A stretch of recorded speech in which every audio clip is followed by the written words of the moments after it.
Hi అండి, నేను మీ శ్రీదేవి. ఈరోజు మాకు తెలిసిన వాళ్ళు అయితే వేరుశనక్కాయలు తెచ్చిచ్చారండి. వాళ్ళు పొలం వేసుకున్నారంట. వేరుశనక్కాయలు బాగా పండినాక కొన్ని తీసుకొస్తాను అన్న చేనుకి వెళ్తున్నాను, పీక్కున్నాను రోజు, అందుకని వెళ్తున్నాను, వచ్చేటప్పుడు కొన్ని తీసుకొస్తాను అక్క అన్నాడు. సరే అయ్యా తెచ్చింది అన్నాను. ఆ అబ్బాయి అయితే ఎన్ని మొత్తం తెచ్చాడండి. కాయలు కూడా బాగున్నాయి, కాయలు కూడా చాలా బాగున్నాయండి. ఇంకా పచ్చిగా ఉన్నాయి కాయలు అయితే. ఎందుకు బాబు ఎన్ని తెచ్చావు అంటే, పర్లేదక్క ఏం కాదు, ఆరబెట్టుకోండి, క్లాత్ మీద ఆరబోసుకుంటే ఎన్ని రోజులైనా ఉంటాయి, ఆరబెట్టుకొని అప్పుడప్పుడు వండుకోండి అక్క అన్నాడండి. సరే అంత అభిమానంగా తెచ్చిచ్చారు కదా అని తీసుకున్నాను. వీటిల్లో కొన్ని అయితే నేను వండానండి, ఇప్పుడే మీకు చూపిస్తాను. నేనైతే కుక్కర్లో పెట్టి నీళ్లు పోసి కొంచెం ఉప్పేసి 5 విజిల్స్ వచ్చే వరకు ఉడికించుకున్నానండి.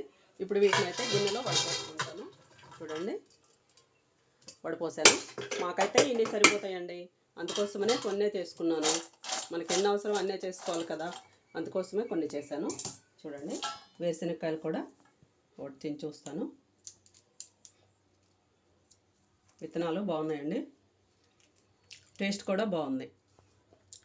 నా వీడియో మీకు నచ్చితే సబ్స్క్రైబ్ చేయండి, లైక్ చేయండి, షేర్ చేయండి. వీడియో ఎలా వస్తుందో కామెంట్ చేయండి.